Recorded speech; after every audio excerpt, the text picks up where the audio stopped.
Ok, buenos días a todos. Gracias por asistir a este seminario referente al trimestre 26 y en esta ocasión tengo el gusto de presentar al doctor Héctor Benítez Pérez. Me voy a permitir leer una semblanza del doctor. El doctor es egresado con mención honorífica de la carrera de Ingeniería Mecánica y Eléctrica de la Facultad de Ingeniería de la Universidad Nacional Autónoma de México de 1989 a 1993 y estudió el doctorado en la Universidad de Sheffield en el Departamento de Control Automático e Ingeniería de Sistemas. Dentro de la UNAM fue titular del Instituto de Investigación en Matemáticas Aplicadas y Sistemas IMA del 2012 al 2020 y actualmente es titular de la Dirección General de Cómputo y de Tecnologías de la Información y Comunicación. Ha formado parte de diversos cuerpos colegiados en diversas responsabilidades dentro y fuera de la UNAM. A su vez, ha sido miembro de diversos comités, comisiones y consejos, tales como el Consejo Asesor en Tecnologías de Información y Comunicación. Asimismo, es miembro de la Academia Mexicana de Ciencias y de la Academia de Ingeniería. Se ha desempeñado como investigador en el área de sistemas de control. Su aportación en materia de formación académica destaca con la creación de la licenciatura en Ciencia de Datos y la especialidad de cómputo de alto rendimiento. Es miembro del Sistema Nacional de Investigadores Nivel 1, el PRIDE. Su producción científica tiene la siguiente obra publicada: cuatro registros de obra, cuatro libros, nueve capítulos de libros, 65 artículos de revista, 90 artículos de congresos nacionales e internacionales, cinco en revistas de divulgación, 55 estudiantes graduados, nueve de doctorado, 26 de maestría, ocho de licenciatura y cinco de especialización. 65 cursos impartidos entre licenciatura y posgrado. Asimismo, ha liderado 24 proyectos de investigación y de vinculación con diversas instancias, tanto universitarias como productivas. En colaboración con el IMAS, el Instituto de Matemáticas de la UNAM, CEBICOM, la Embajada de Francia de México, la Secretaría de Relaciones Exteriores, Huawei de México y la Agencia de Cooperación Alemana. Ha participado en la organización de foros, jornadas, talleres y encuentros relacionados con el impulso al desarrollo de la investigación en México sobre la disciplina de la inteligencia artificial. Ha sido impulsor en la creación de la Alianza para el Estudio de la Inteligencia Artificial entre la UNAM, Secretaría de Relaciones Exteriores y Huawei. La labor de investigador del doctor Benítez se ha concentrado principalmente en el estudio del control sobre redes de cómputo, sistemas de manufactura inteligente y sistemas distribuidos. Dentro de ambas áreas de estudio, ha presentado diversos desarrollos y propuestas que han dado como resultados distintas publicaciones en diversos ámbitos y con varios tipos de impacto. Ha recibido diversos reconocimientos como el Austin Contribution and Reviewing por, por parte del Journal of Franklin Institute y el Journal of Engineering Application of Artificial Intelligence.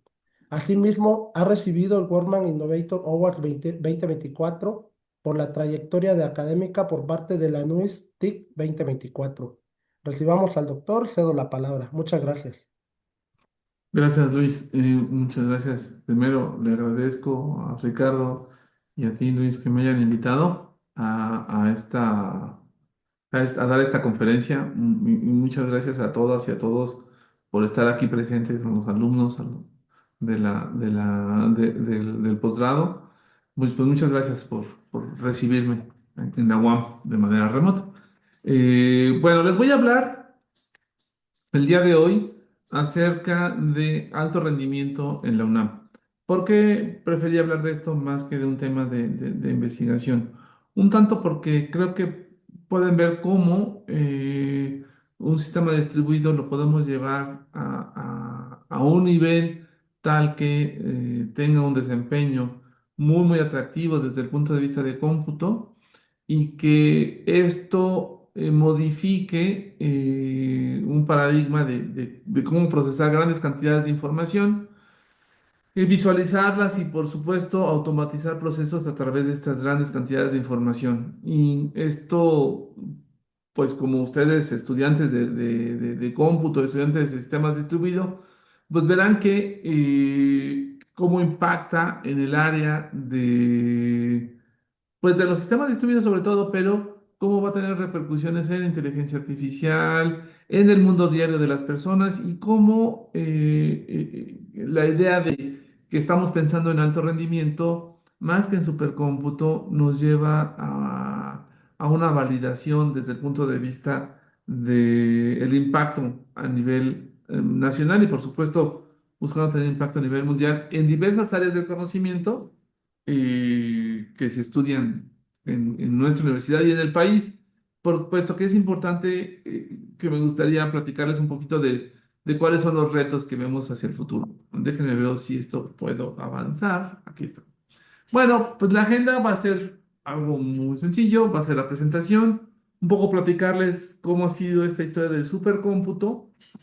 Voy a platicarles de nuevo, no va a ser muy técnica, pero por favor, al final de la conversación, ustedes pregúntenme y me puedo ir ya llevándolo si quieren más en cuestiones ya muy técnicas, ya muy de índole científico, desde el punto de vista de algoritmos, de cómo vivimos construyendo todo lo que les pueda platicar en este momento.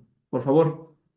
Bueno, entonces les decía, la presentación, pues, la historia un poco del supercómputo, el estado actual en la UNAM y en México, algo que hemos construido entre la UAM, el CIMBESTAF y la UNAM, que es el Laboratorio Nacional de Cómputo de Alto Desempeño, y el futuro del supercómputo. Este laboratorio, aun cuando no es tan conocido, no lo hemos dado a conocer muchísimo a través de ya pues 2 décadas, ha logrado tener más de 400 estudiantes graduados entre la UAM, la UNAM, el CINVESTAB y otras universidades públicas y hemos publicado más de unos 600 artículos de revista. Y ha sido en el entorno de un acuerdo académico, más que un acuerdo fundamentalmente jurídico, es un acuerdo académico en donde hemos compartido los recursos de supercómputo, pero de cómputo de alto rendimiento, me gustaría decirlo así. Y hemos logrado impactar a nivel pues, nacional y mundial, y es algo que creo que como universitarios, tanto de la metropolitana como de la UNAM, así como del CIMESTAF, pues nos debemos sentir orgullosos, porque es un modelo que queremos replicar en diversas situaciones. Bueno, pero sigo adelante. Bueno. ¿Qué esperamos del supercómputo? El supercómputo son fundamentales para desarrollo de grandes áreas de conocimiento científico, tecnológico, industrial, innovación e impacta de diversas formas, ¿no? Una es resolviendo problemas complejos, ejemplo, seguramente ustedes lo han visto, desde el punto de vista de sistemas complejos de modelado de materiales. Se usa muchísimo el resolver ecuaciones de elemento finito, que son mallas de ecuaciones diferenciales parciales. En lo local se comportan de manera lineal y en lo global serían representaciones de mallado de sistemas no lineales. Entonces, esa estrategia del supercómputo de alto rendimiento nos permite plantear la solución de esas ecuaciones diferenciales parciales en tiempo récord de tal forma que pues impactamos directamente a fuerzas productivas dentro de la propia nación. Y me viene a la memoria la construcción sobre todo de materiales y la fatiga de los materiales, muy usadas en la industria electromecánica o metalmecánica, muy usada para construir cosas tan simples como tornillos o tuercas, pero que deben de resistir temperaturas de 1000 grados centígrados o de -200 grados centígrados, todo durante un intervalo de 3 o 4 horas, ¿no? Entonces, ese es pues, un impacto que ha tenido el alto rendimiento, sobre todo en la industria, en Querétaro, hacia el corredor de San Luis Potosí y Monterrey, ¿no? Pero no es el único. Actualmente, pues nos enfrentamos a estos algoritmos que seguramente ustedes han estudiado. Dejaría el machine learning en este momento, el machine learning en este momento, pero pensaría en algoritmos de meteorología o de ciencias de la vida, climatología o astronomía, que lo que buscan en astronomía por lo regular toman diversas fotografías o diversas placas de imágenes de galaxias. Lo que buscan son coincidencias en galaxias y lo que hacen es un reconocimiento de patrones, pero con imágenes que son de muy alta definición, libres de escala y que permite detectar variaciones entre una imagen y otra, y esto dependiendo algún análisis ulterior que se le haga a la imagen, pues podemos determinar características fundacionales de la propia galaxia, ¿no? Otro que que seguro está muy de moda, desde hace 40 años se viene trabajando en él, que es el modelado del clima, ¿no? Y como ustedes saben, el clima es un fenómeno muy, muy interesante, puesto que habla del sistema Tierra, ¿no? El sistema Tierra es el sistema de todo el mundo, que tiene que ver con las grandes corrientes del mar, las grandes corrientes del viento, pero que no es monolítico y que va teniendo variaciones locales, semilocales, semiglobales y globales, ¿no? Y esta complejidad variacional que podemos ir teniendo lo local, ejemplo de lo local, pues no sé, ustedes mismos lo han vivido, lluvias en el sur de la Ciudad de México y el solecito resplandeciente en el norte de la Ciudad de México, esos microclimas que se van generando, cómo poder modelarlos y que van a tener una repercusión de manera semi-local y posteriormente semi-global y así consecutivamente hasta las grandes corrientes de masas de aire de masas de agua y que impactan en cómo podemos ver al sistema Tierra en términos, de nuevo, de una ecuación, de un grupo de ecuaciones diferenciales parciales. Eh, en términos de ciencias de la vida, también seguramente ustedes lo han escuchado, que es cómo resolver algo que pareciera muy simple, cadenas de caracteres, en el sentido de la comparación de cadenas de caracteres. En ciencias de la vida, una cadena de carácter no es otra cosa más que esta representación del DNA y que poder compararlos y poder ver cuáles son los vínculos que pueden tener estas cadenas de caracteres, porque acuérdense que el DNA no solamente es un conjunto de moléculas, de un conjunto pues sí, de moléculas que están plegadas y que con un poco de agua, con un poco de oxígeno, pues logran formar una hélice de tres dimensiones y se puede ver de manera helicoidal al DNA, pero que más allá de esa hermosa figura que se puede ver en términos de los sistemas helicoidales, pues también tienen pliegues y el DNA termina siendo algo muy, muy complejo porque no solamente es la consecución de diversas moléculas conjuntas, sino también en términos del pliegue, la cercanía o lejanía de un cromosoma puede llevar a una activación de manera local y puede cambiar la morfología de un ser vivo, ¿no? Y esto pues hace que ese conjunto de moléculas sea tan complejo y tan dispar que nos lleva a pensar en ideas tan profundas como la creación de la vida, la generación de medicamentos específicos para ciertos cromosomas, para cierta representación molecular dentro de este DNA, para poder tener respuestas o inhibir respuestas ante alergias o ante gripas o definición de diversas características del ser humano. Y eso nos llevaría a una idea muy, muy interesante, compleja, que es la discusión ética de cómo poder manejar estas moléculas. Bueno, hoy en día, ¿y por qué llevo esto a alto rendimiento? Porque hoy en día muchas de estas suerte de análisis de molecular en ciencias de la vida, no necesariamente se tiene que hacer con experimentos.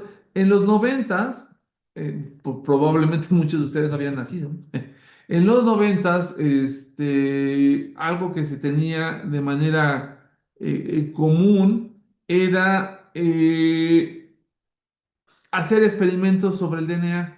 Era muy común hacer, y seguramente ustedes oyeron que un experimento muy, muy famoso en la Universidad de Starcliffe, en Escocia, fue la generación de un ser vivo a partir de la reproducción del DNA. Se los cuento un poquito porque sí me gustaría decir que hace 30 años, este borreguito que nació de Dolly, llamado de esta, del poder reproducir un ser vivo, pues fue a través de una experimentación, pero, y fue exitoso de la conjunción de un ser vivo, de un borrego madre, pues se logró tener, hacer de una combinación genética de dos grupos de DNAs y generar un nuevo ser vivo en ese momento se llamaba Dolly y que dio por origen a un ser, pues un ser con una vida y con una independencia genética, ¿no? Pero, pues ese experimento exitoso tuvo que llevar en el fondo millones, bueno, miles de experimentos no exitosos. Y se tuvo que hacer muchísimas combinaciones para poder llegar a esa combinación asertiva que nos diera. Bueno, actualmente, 30 años después, no se tiene que hacer ese tipo de combinaciones a menos que se tenga claridad en el experimento. Y muchas de estas combinaciones se realizan a partir de simulaciones muy acuciosas, muy finas en el sentido de la solución de estas representaciones moleculares y que pueden tener, que pueden representar, perdón, la variación, la variación algebraica dentro del sistema el sistema llamado DNA, ¿no? ¿Esto por qué es una ventaja? Porque entonces nosotros podemos simular las combinaciones y quedarnos no con solamente el DNA o la combinación exitosa, sino quedarnos con un grupo de combinaciones que digamos pues son relativamente exitosos y eso sí llevarla a una experimentación y decir, bueno, con esta combinación que ya es exitosa, entonces llevo a un laboratorio y lo implanto. Bueno, pues me ahorro muchísimas horas de procesamiento, perdón, muchísimas horas de procesar, pero de procesar desde el punto de vista químico y lo hago a través de esta ayuda computacional.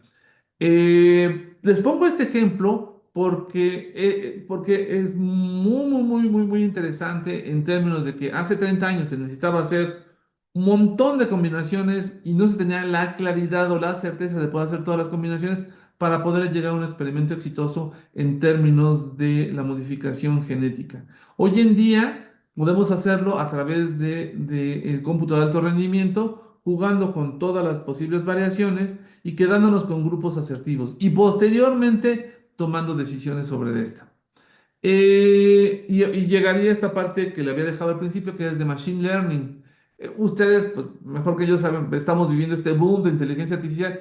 Lo que eso signifique, dejen ponerlo así, lo que eso signifique, porque, pues decir, hablar de inteligencia artificial es como tratar de darle forma al agua, ¿no? Es algo que se mueve muchísimo y que para el común denominador de la población, pues es una representación que le llaman inteligencia artificial, pero entre especialistas, pues estamos hablando de sistemas de representación para toma de decisiones, sistemas de representación de árboles, sistemas de representación de conocimiento a través de sistemas expertos o de mecanismos lógicos de if-then y posteriormente pues redes neuronales, así como la visualización de sistemas complejos o la automatización de procesos. Y de todo ese conjunto de diversas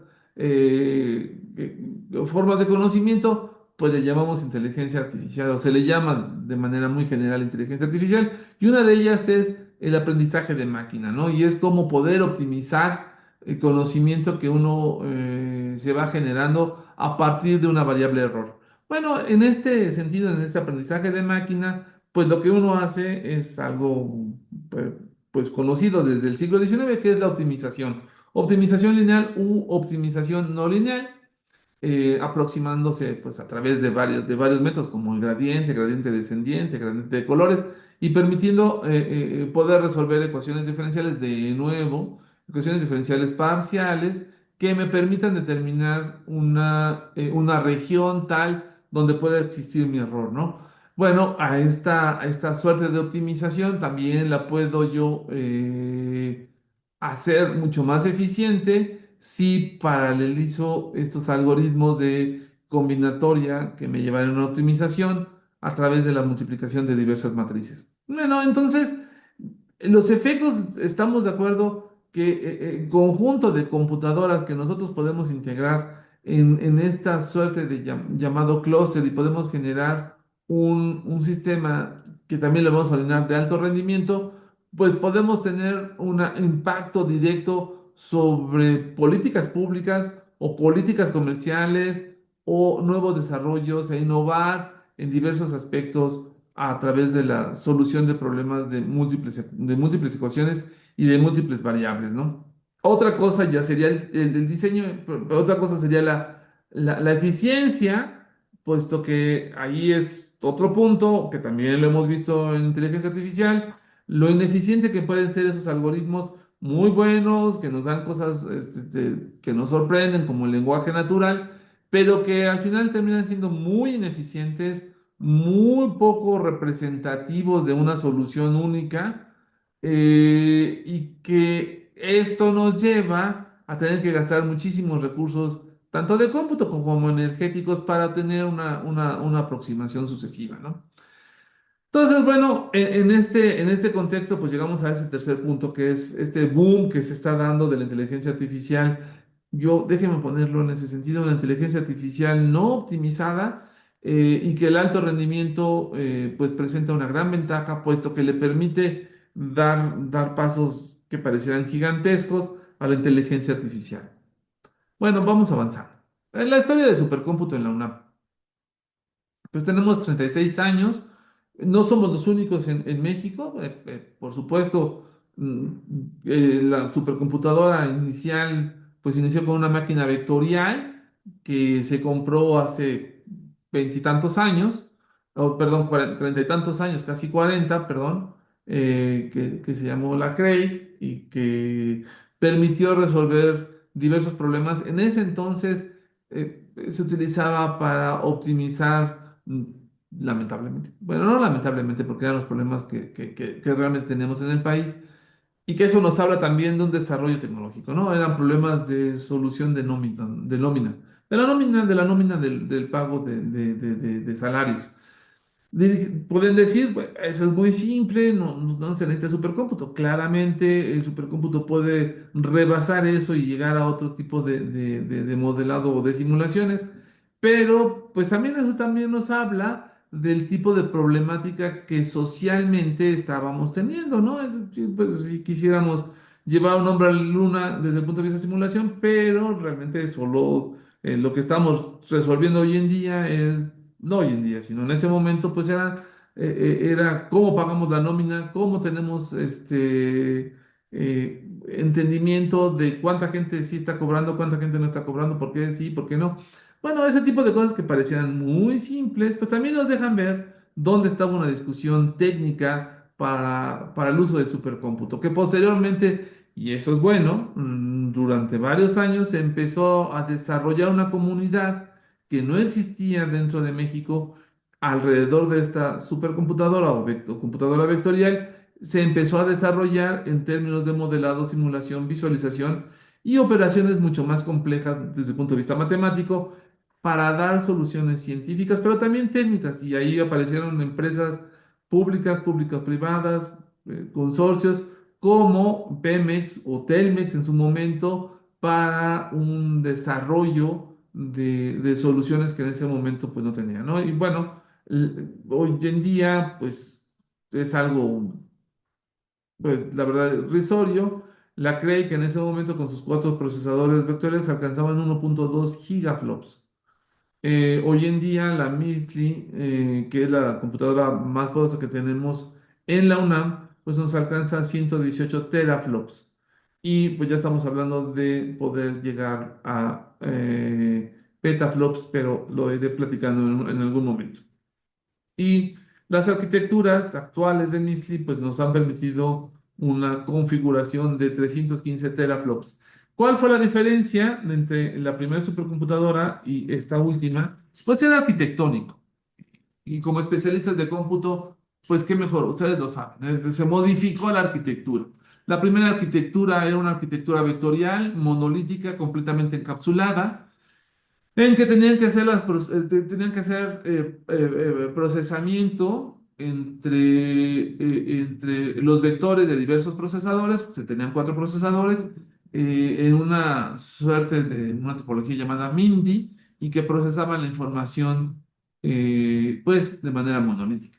Y todos los problemas tenían que llevarse a ese tipo de procesamiento. Ahora podemos construir diversos clústeres de alto rendimiento en donde no solamente nuestra arquitectura cambia, puesto que podemos hablar de un SISD o un SIMD o también de un MIMD en términos arquitectónicos desde el punto de vista de cómputo, y esto nos lleva también a que podamos ser, por un lado, muy eficientes para procesar más información, pero por otro lado, muy dinámicos para ir adaptando nuestro clúster a los nuevos requerimientos a través de la incorporación de nodos que nos permitan procesar de manera relativamente independiente del resto de los nodos dentro del mismo clúster. Pero en ese sentido hablaríamos de la arquitectura. Y ahí la arquitectura tendremos que verla como de memoria compartida o de memoria distribuida. Ambas son buenas, ambas son correctas. Y desde el punto de vista distribuido, ambas son bastante útiles, dependiendo el problema en el cual que queremos aterrizar. Sigo avanzando, permítanme ver si me permite avanzar. Aquí está. Bueno. Esta es un poco como las fotografías, ¿no? Está la Cray, que está la fotografía del lado izquierdo, que era Sirio. Luego apareció una HP, bueno, una SGI, que se llamó Berenice, luego una HP, y luego vinieron Kambalam y Misli, ya en esta suerte de idea no monolítica, sino desde el punto de vista de un clúster de alto rendimiento. Desde 2013 a la fecha, más que cambiar la supercomputadora, lo que hemos hecho es integrarle racks a esa supercomputadora. Estamos a punto de un cambio, y ya lo platicaré en alguna de las láminas siguientes, de poder modificar la MISLI y llevarla a otra visión de procesamiento de información, manteniendo esta idea de un clúster de alto rendimiento donde podamos incorporar nuevos procesadores, porque nos ha resultado bastante bueno en términos arquitectónicos. Misli tiene una topología de racimos. ¿Se acuerdan de las uvas? Imagínense que tienen una rama de uvas en donde tienen diversos racimos de uvitas y que, pues, si las uvas son los procesadores, entonces tenemos una rama central y después tenemos diversos clústeres separados o locales de manojos de uvas, ¿no? O manojos de procesadores.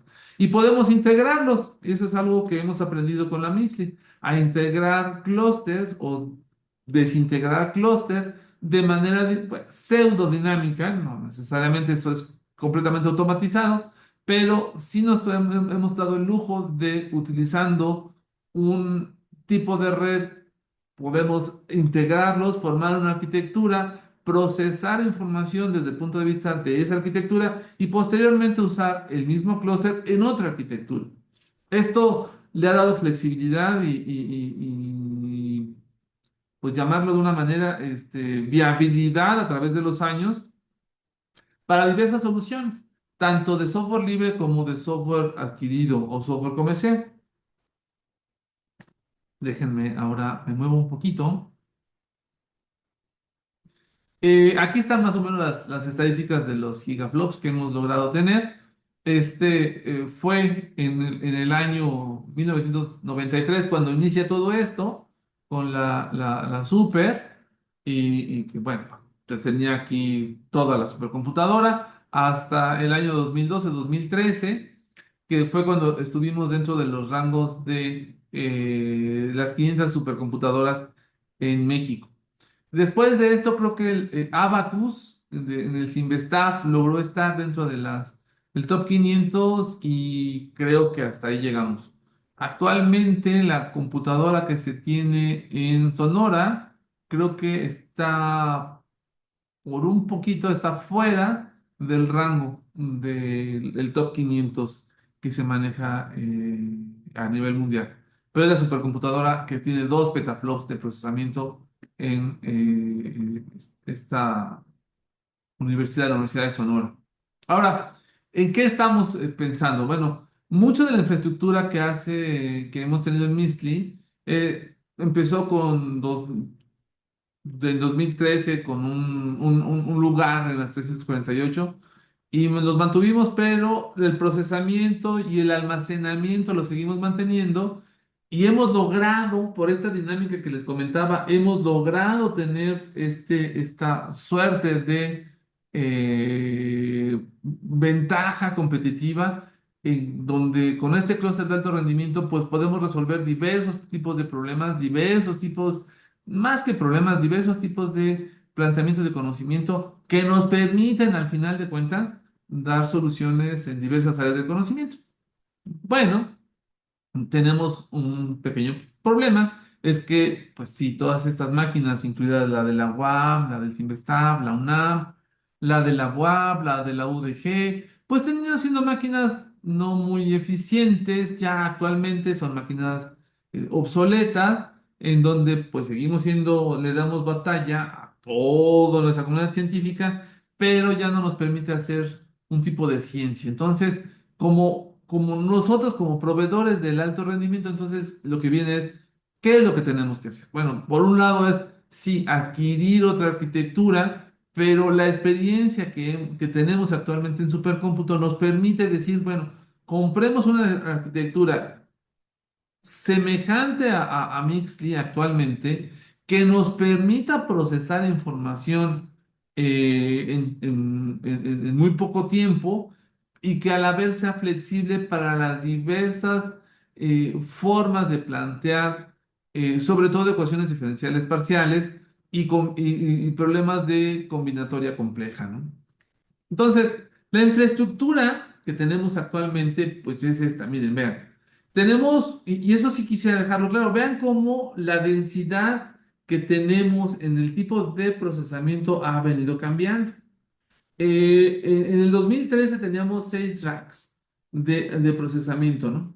Y un rack de red, así como 3 racks de almacenamiento. Ese es el 2013. Para el 2018, 19 y 22, hemos venido comprando en el último rack procesadores, pero mucho más densos y mucho más capaces de procesar más información que los primeros racks o los primeros procesadores que teníamos en el 2013. 10, 14 años después, lo que le podemos decir es que lo que hemos logrado obtener de rendimiento ha sido en el último rack tal que podemos sustituir a la supercomputadora de 2013. Pero ojo, esa supercomputadora sigue siendo eficiente como sistema de cómputo. Entonces, darlo de baja tampoco es solamente porque pues ya está viejito, hay que darlo de baja. No, también hay que verlo de otra manera, desde un punto de vista positivo. A ver, estas máquinas de 2013, pues le podemos seguir sacando provecho desde el punto de vista docente o procesar información tal que podamos nosotros dar una respuesta de variaciones en el clima, el pronóstico climático y dar respuesta en el manejo de almacenamiento de información. Eso es lo que hemos logrado entender en esta construcción de la supercomputadora. El almacenamiento también ha sido algo que nos ha llamado la atención y que no lo teníamos o no era tan coherente hace 16 años, ¿no? Que era, el problema del almacenamiento no se veía como un problema fundamental o fundacional.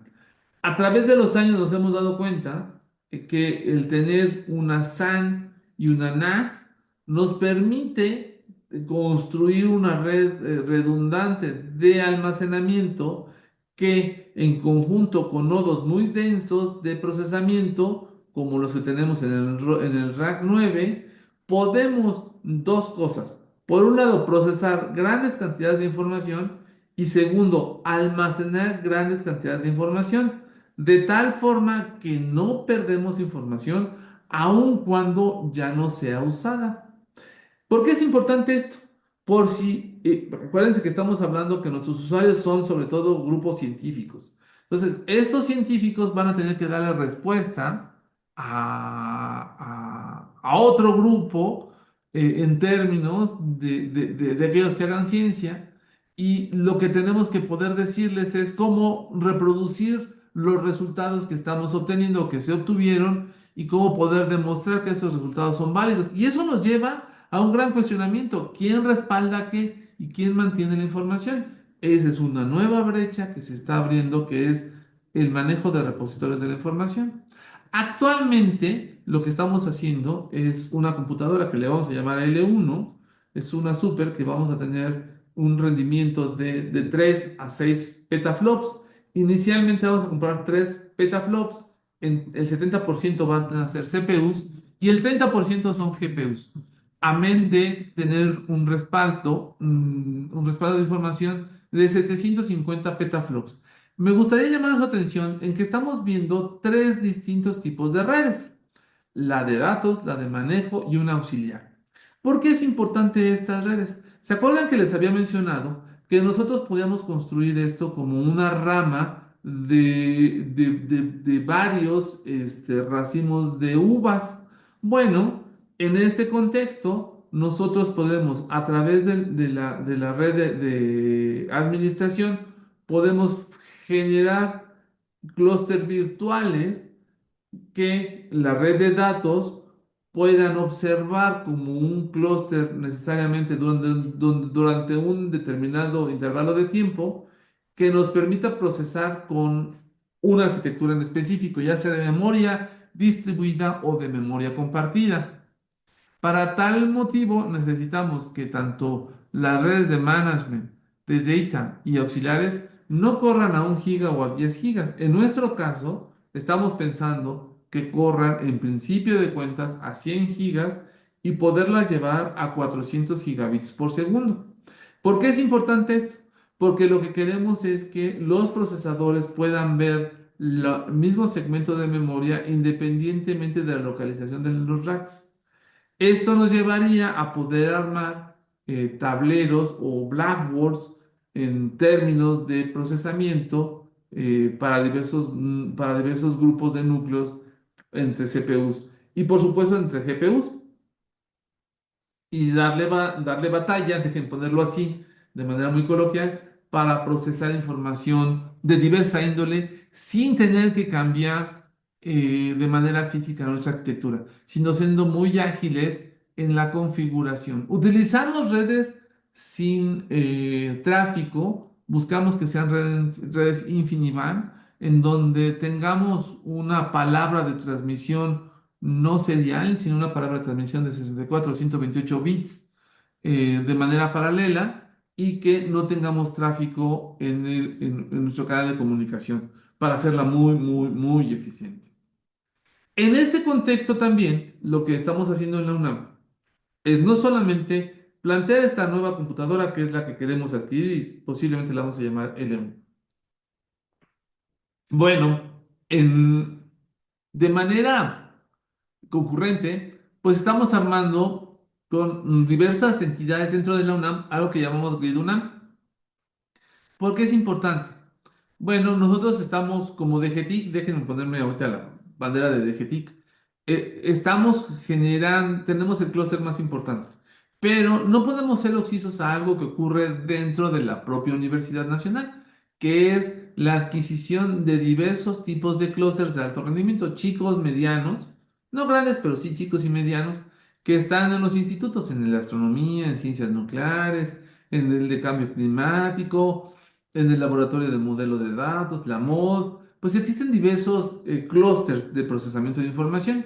Bueno, la idea es conjuntarlos en una red llamada grid. Actualmente ya lo hemos hecho, ya tenemos un grid que está operando con un sistema operativo distribuido y que nos permite transferir trabajos entre los procesos y procesadores que se cuentan dentro de la grid. Ya es un servicio que estamos dando para diversos grupos de investigación en donde pueden correr en diversas máquinas eh, diversos tipos de procesamiento dependiendo de nuevo de la arquitectura.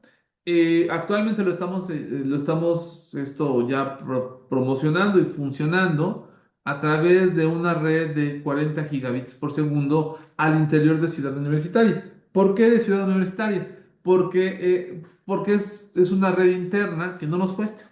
Entonces la podemos llevar a 40, de hecho la tenemos a 40 gigabits por segundo y estamos en este momento operando.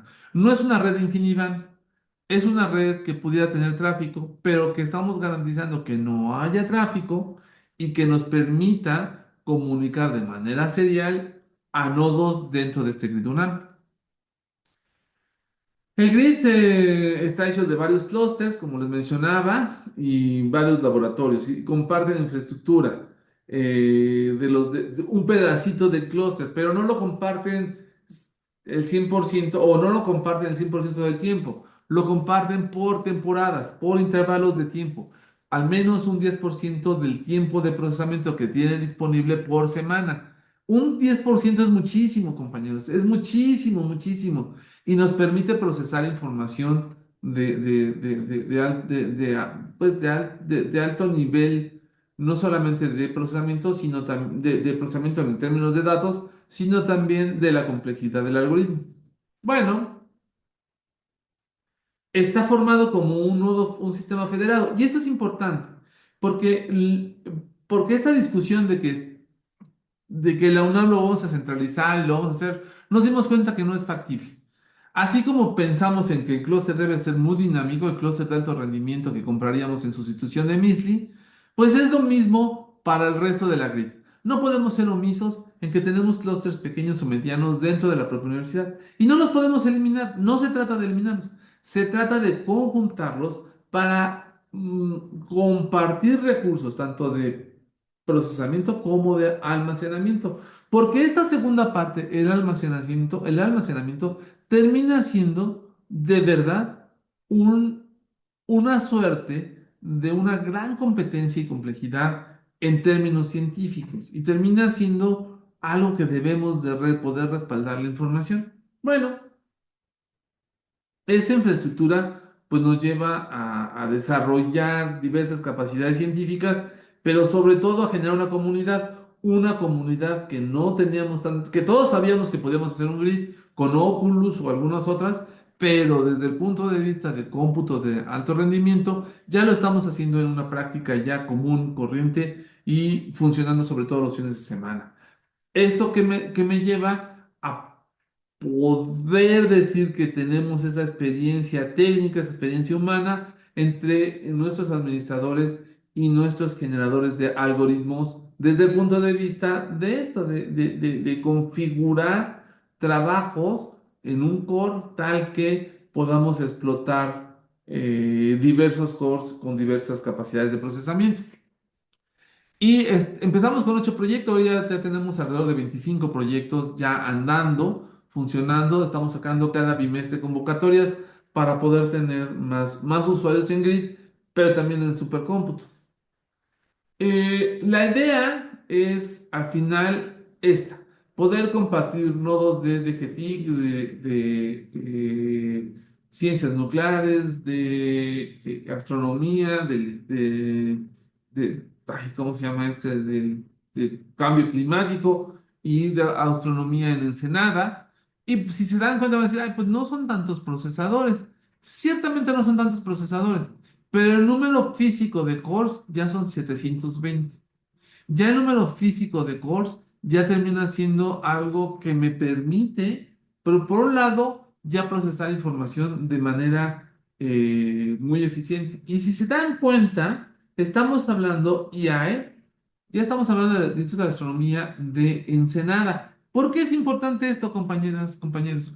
Porque ya estamos hablando no solamente de Ciudad Universitaria, ya empezamos a trabajarlo con Ensenada, es decir, con un clúster que está a más de 1.000 kilómetros de la Ciudad de México y que podemos compartir información, compartir procesamiento y de manera relativamente eficiente tener un clúster de 720 cores físicos que en algunos casos me permite tener hyperthreading para el manejo de procesamiento. En este contexto, pues les quiero platicar, y ya me estoy extendiendo mucho, les quiero platicar de LANCAD. LANCAD es un laboratorio nacional de alto desempeño, donde está la UAM, el CINVESTAR. LANCAD fue fundado por CONACYT, pero es un de verdad un ejercicio académico que no le estamos sacando mucho provecho. Y bueno, no mucho provecho desde el punto de vista académico, le estamos sacando muchísimo provecho desde el punto de vista académico, pero no lo estamos difundiendo tanto, porque desde el punto de vista académico somos muy buenos, pero no estamos dejando ver a todo el gobierno federal que tenemos un laboratorio de alto desempeño. Las máquinas serán medio obsoletas, la comunicación es muy rápida, pero tenemos un laboratorio nacional de alto desempeño que están en conjuntos con Yoltla, con Misle y Xcoatl, perdón, con esas características que ustedes pueden leer allí y que le damos rendimiento a todo un conjunto de grupos de investigadores. Y estamos hablando de más investigadores que el conjunto que tenemos con la UAM, la UNAM y el CINVESTAR. Porque se lo damos sin costo alguno a un montón de universidades públicas que hacen investigación científica. Y es lo único que les pedimos a todos. Mientras hagas investigación científica y tu fin sea generar conocimiento, bienvenido. No te cobramos absolutamente. Si quieres trabajar de manera académica, comercial con alguna empresa, no está mal, pero ese proyecto lo platicamos. No es necesariamente abierto solamente la convocatoria. Y pues la red la tenemos aquí. Tenemos en la línea 5 la línea 4 la línea 8 y por supuesto ya la línea 9 la café, y la línea 3. La línea 3 es probable que se corte por el cambio de la red que vamos a tener, ¿no? Y de la red porque el metro de la línea 3 va a tener que proceder. Y fíjense bien aquí, esto es importante.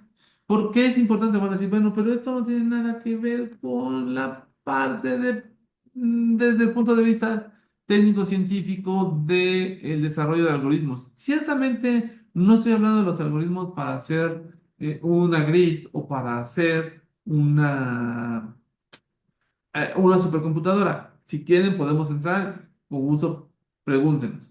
Pero Lanka, y aquí es importante, quiero atraer su atención al número de artículos y al número de estudiantes que se han graduado de maestría, doctorado, en los últimos 5 años. Tenemos más de 15 años trabajando como Lanka. Y eso ha sido los últimos 5 años. Sin esta tecnología que podemos incorporarnos entre todos nosotros, no tendríamos a esta, pues casi centena de estudiantes ya graduados, que saben de alto desempeño, que saben de tecnologías de la información y que están resolviendo problemas de biología, de química, de astronomía pues es a final de cuentas creo que es muy importante porque generamos una capacidad y un conocimiento común entre varias comunidades. El futuro es la adquisición de nuevos clústeres con capacidades, la integración de máquinas de FPGAs y por supuesto una estrategia de inteligencia artificial. Hemos venido platicando al interior de la UNAM y al interior de la CECI y de cómo integrarnos en un ecosistema, dejen poner la palabra ecosistema, para que se pueda procesar información pues de manera mucho más potente, ¿no?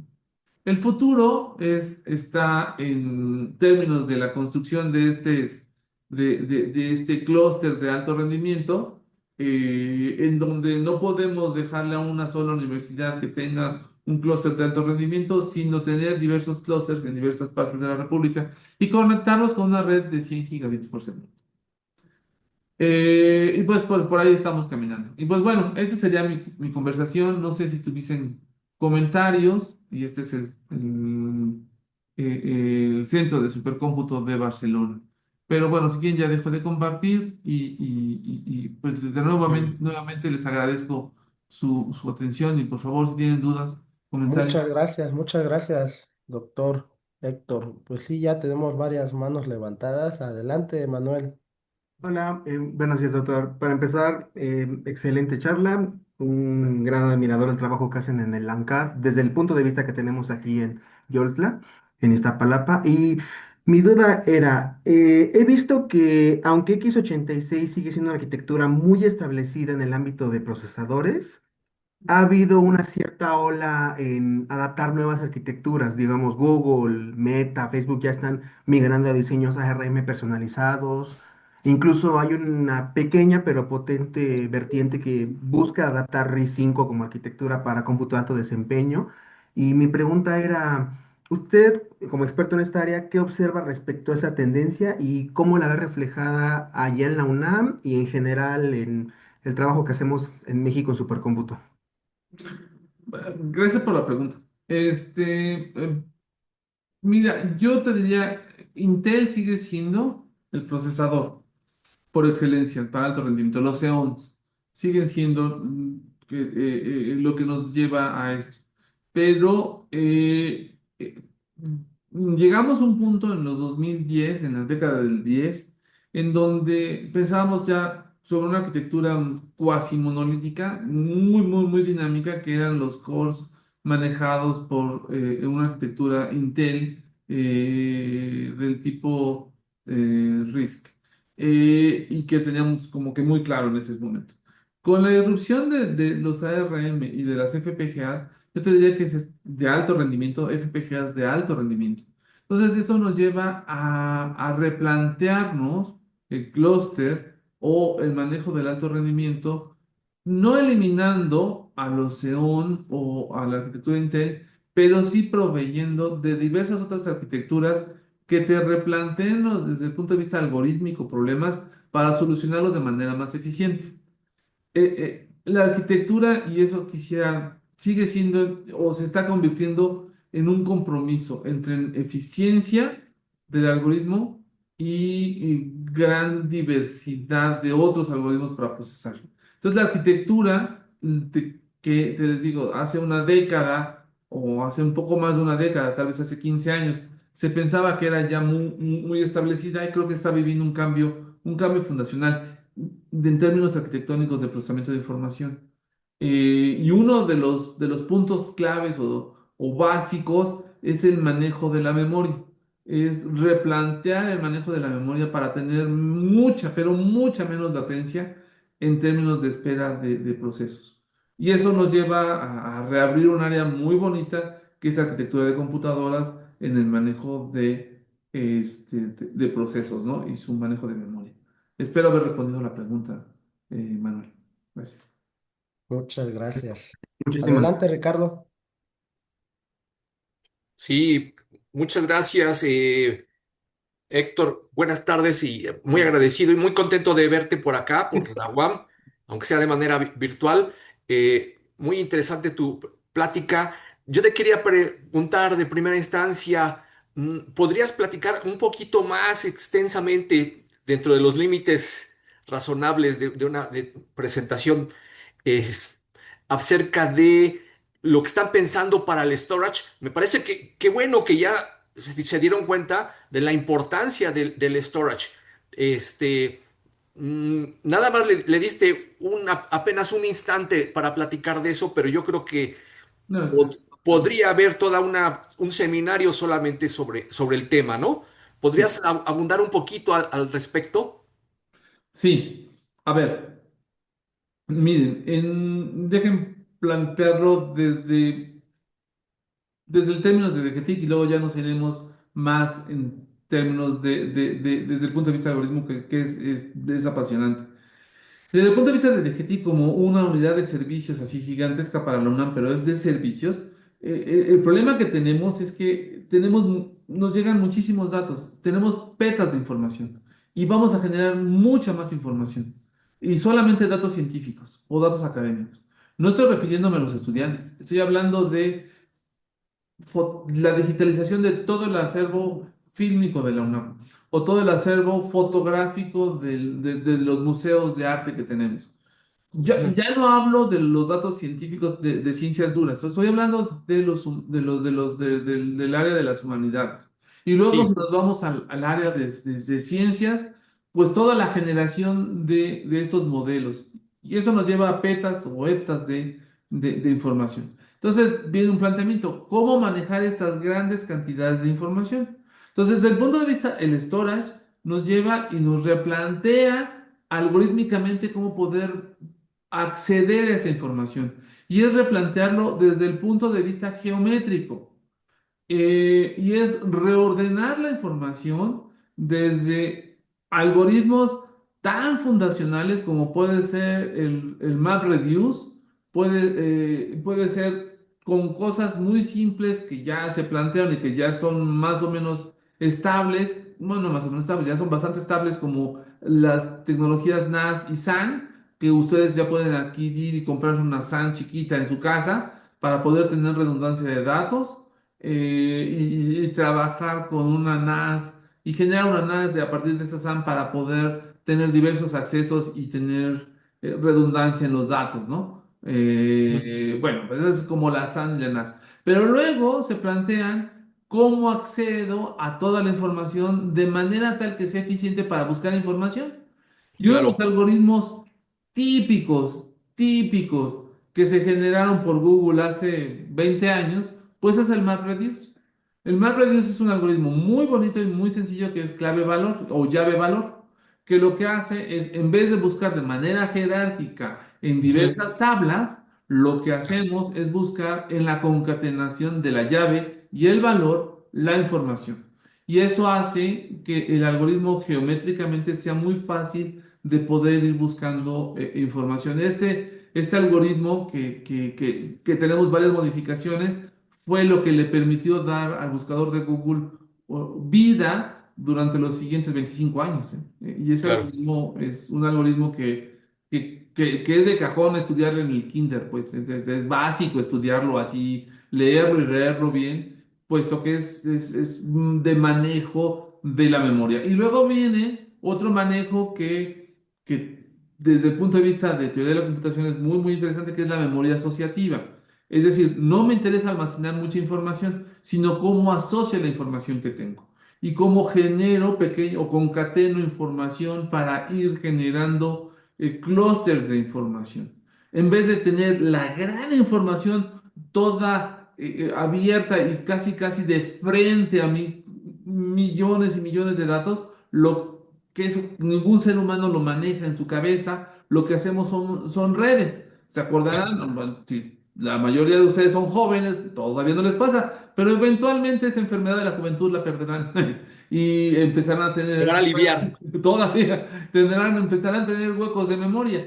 ¿Qué es lo que hace nuestro cerebro? En vez de tener toda la información de frente, lo que hace son redes de conectividad que les permiten llegar a núcleos de información. Bueno, pues en ese sentido, la memoria asociativa desde el punto de vista de cómputo, lo que hace es ir concatenando diversos tejidos o redes para poder construir una memoria asociativa. Lo estoy explicando de manera muy simple en estos momentos, pero nos podremos llevar, como bien dijiste, Ricardo, varias clases de un tema de verdad apasionante que es el manejo de la memoria y que Aquí creo en que el está posgrado tenemos replanteando. una materia que habla sobre eso, Qué sobre el bueno. diseño de sistemas de almacenamiento. Excelente. Es fundamental, se los puedo decir, compañeras, compañeros, es fundamental en el mundo real, digamos que ustedes van a salir y esperemos que sean gente productiva, y cuando salgan en el mundo real a ganarse el pan y la sal con sistemas distribuidos, pues se van a dar cuenta que el manejo de la memoria pareciera un tema como el patito feo, pero que es fundamental, es fundamental. No pueden hacer sistemas distribuidos si no tienen claro el manejo de la memoria. Así se los puedo decir. No pueden hacer sistemas distribuidos si no tienen claro el manejo de la memoria. Así Y es. mucha gente en el mercado no sabe manejar la memoria. Y ahí es donde tiene una gran ventaja en ese sentido, en el estudio del manejo de almacenamiento. Claro. Pues muchas gracias de mi parte, Héctor. Siempre es Gracias. un gusto tenerte por acá. Muchas gracias, Ricardo. Muchísimas Muchas gracias. gracias. ¿Alguien más tiene alguna pregunta? Pues si no hay más preguntas, en verdad agradecemos mucho al doctor Héctor por esta plática, esta charla. Ahí están sus datos por si alguien está interesado en Un hacer gusto. una colaboración, una codirección con el doctor, en vinculación con el doctor Ricardo o algún otro doctor, adelante. Y también proyectos en cual podamos colaborar, también estamos atentos. Agradezco mucho, que tengan buen día y nos escuchamos la próxima semana.